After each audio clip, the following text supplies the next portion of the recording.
warahmatullahi wabarakatuh.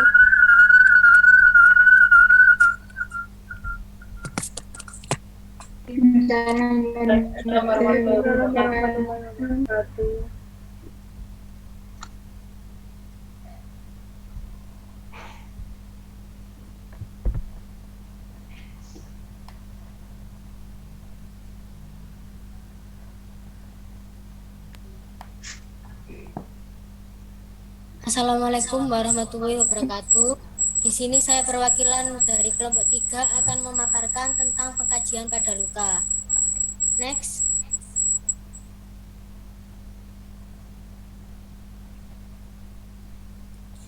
Next, Mas Gora.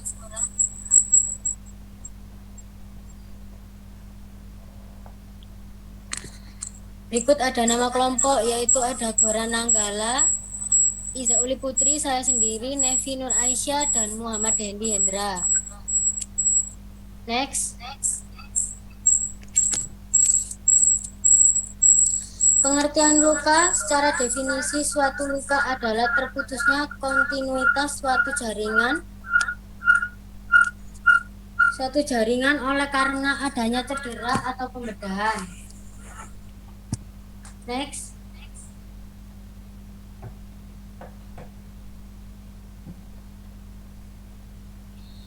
Pengkajian luka secara umum, pengkajian luka harusnya dilakukan secara holistik, yang bermakna bahwa pengkajian luka bukan hanya menentukan mengapa luka itu ada, namun juga menemukan berbagai faktor yang dapat menghambat penyembuhan luka.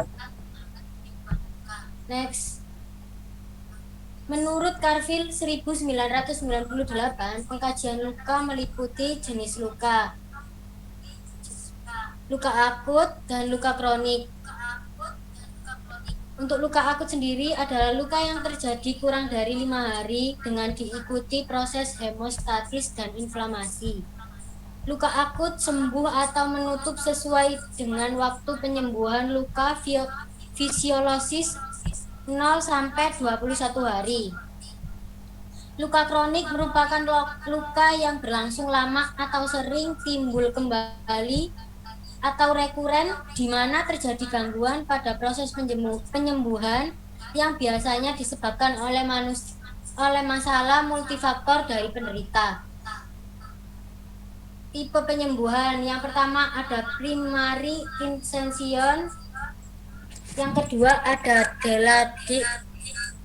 primary insension, dan yang ketiga ada secondary insension, yang keempat ada skin graft, yang kelima ada flap. Next.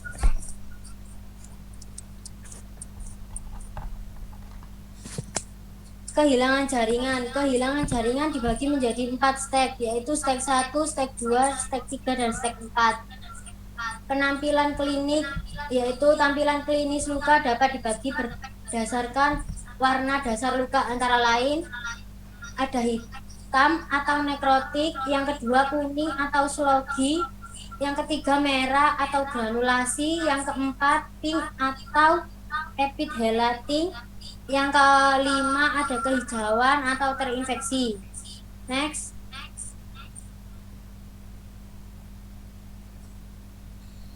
Ada lokasi, yaitu lokasi atau posisi luka dihubungkan dengan posisi anatomis tubuh dan mudah dikenali, didokumentasikan sebagai referensi utama. Setelah itu ada exudate. Hal yang perlu dicatat tentang exudate adalah yang pertama jenis exudate, jumlah, warna, konsistensi, dan bau. Setelah itu ada ukuran luka.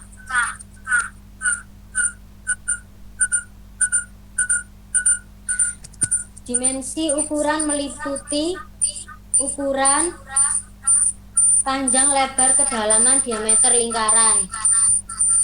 Setelah itu ada kulit sekitar luka. Infeksi dan palpasi kulit sekitar luka akan menentukan apakah ada selulitis, edema, benda asing, eksema, dermatitis kontak, atau maserasi. Next.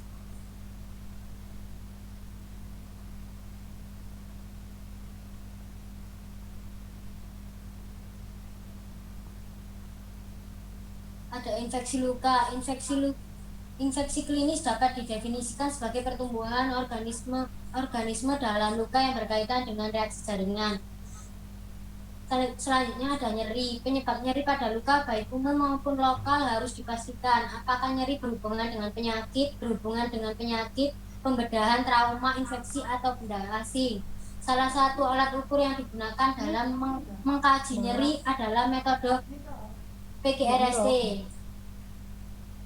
Setelah itu ada implikasi psikososial. Efek psikososial dapat berkembang luas dari pengalaman perlukaannya dan hadirnya luka, diantaranya harga diri dan citra diri, perubahan fungsi tubuh, pemulihan dan rehabilitasi, isu kualitas hidup, peran keluarga dan sosial, status finansial. Next.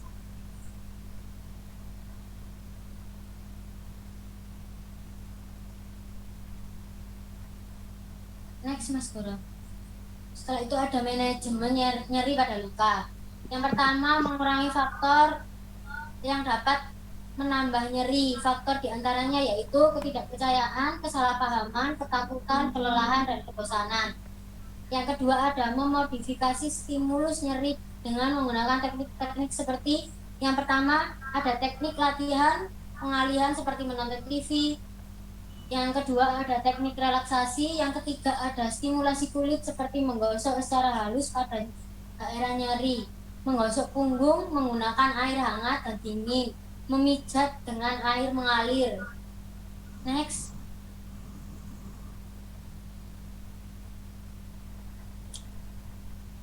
Yang ketiga ada pemberian analgetik. Yang keempat ada pemberian stimulator listrik, yaitu dengan menghambat atau mengubah stimulasi nyeri yang kurang dirasakan. Bentuk stimulator metode stimulus listrik meliputi yang pertama ada transcutaneous electrical stimulator. Yang kedua ada percutaneous implanted spinal cord epidural stimulator. Yang ketiga ada stimulator kolumna vertebra. Yang kelima ada terapi relaksasi yang biasa diterapkan. Next. Selanjutnya ada prosedur penggantian balutan, yaitu melakukan perawatan pada luka dengan cara memantau keadaan luka, melakukan penggantaian balutan, dan mencegah terjadinya infeksi, yaitu dengan cara mengganti balutan yang kotor dengan balutan yang bersih. Next.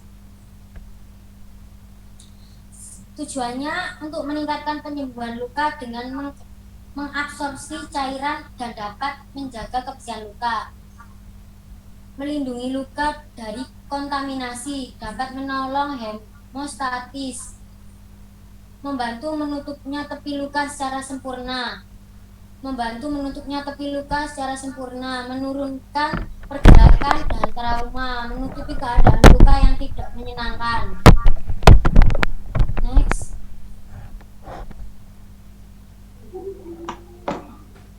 Bahan yang digunakan dalam perawatan luka yaitu NaCl atau sodium klorida 0,9% adalah konsentrasi normal dari sodium klorida, dan untuk antiseptik ini sodium klorida disebut juga normal salin. Setelah itu ada larutan povodin atau iodin, yaitu larutan ini akan melepaskan iodium anorganik bila kontak dengan kulit atau selaput antiseptik, sehingga cocok untuk luka kotor dan terinfeksi bakteri gram positif dan antiseptik spora jamur dan protozoa. Next. Setelah itu ada pemeriksaan penunjang pada luka. Next.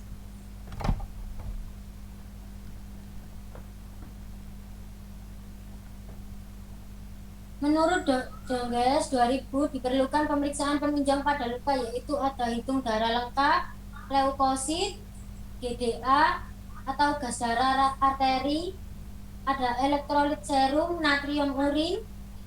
Next.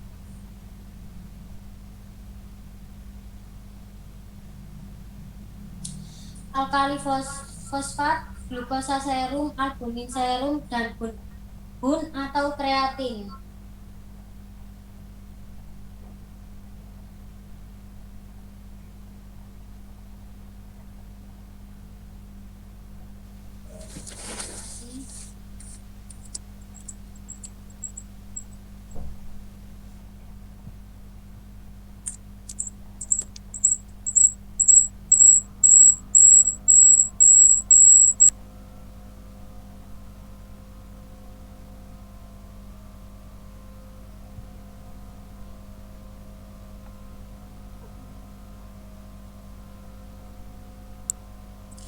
Monggo barangkali ada yang ditanyakan.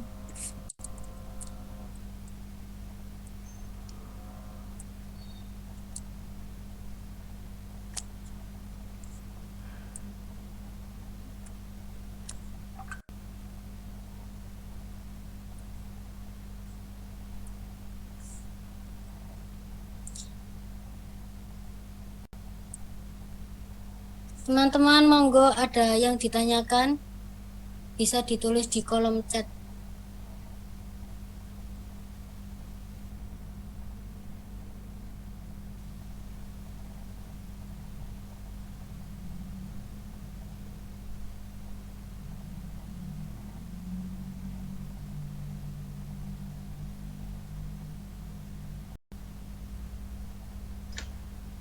Monggo, kalau ada teman-teman yang lain, ada yang perlu ditanyakan, monggo.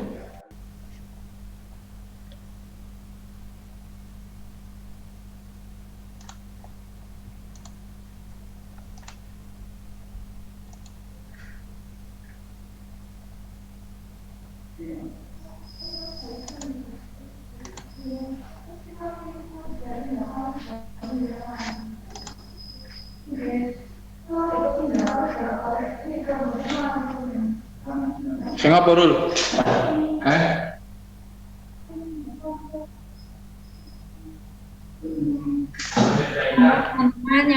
Saya ngenteni ae pasane. Lu monggo.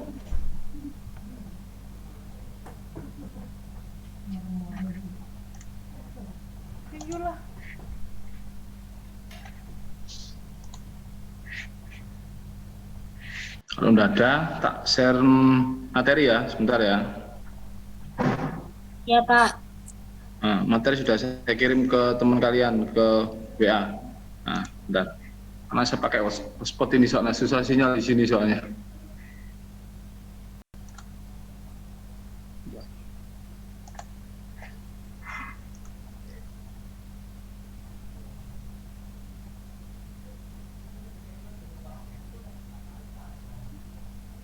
Sudah masuk?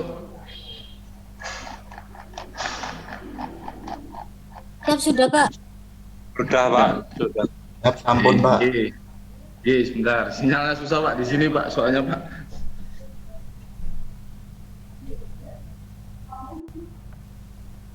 Nah, belum bisa keluar ini saya sudah.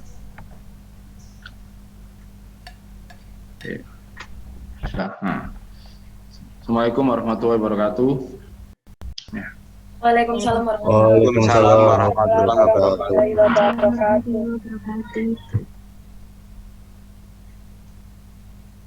Ini meetingnya kurang berapa menit ini? Sudah. Nah, ini perkenalkan, nama saya Didi Dwinarno. Ya, ini saya juga alumni Hang Tua. Ya, seperti kalian. D3 Hang Tua, S1 juga Hang Tua, minusnya juga Hang Tua, S2-nya di UNER. Ya, ambil K3. Nah, sama dengan kalian ya. Nih, kalau ada kasus luka bisa japri ke saya, saling belajar sambil sama-sama belajar dengan saya. Saya praktek luka sudah 7 tahun. Dan mulai 7 tahun saya buka praktek mandiri luka sudah 7 tahun. Ya. Monggo kalau main-main, banyak teman-teman kakak kelas kalian yang ambil riset skripsi di tempat saya banyak. Ya. Langsung aja membuat waktu nanti. Nah, ini pengkajian perawatan luka. Ada dua, yaitu penyakit akut dan penyakit kronis. Nah, di mana pengajian luka itu juga bersifat holistik. Holistik di mana itu kita cari penyebab lukanya, durasi lukanya, faktor penghambat luka, dan pengajian luka yang terfokus. Nah, ini dibagi menjadi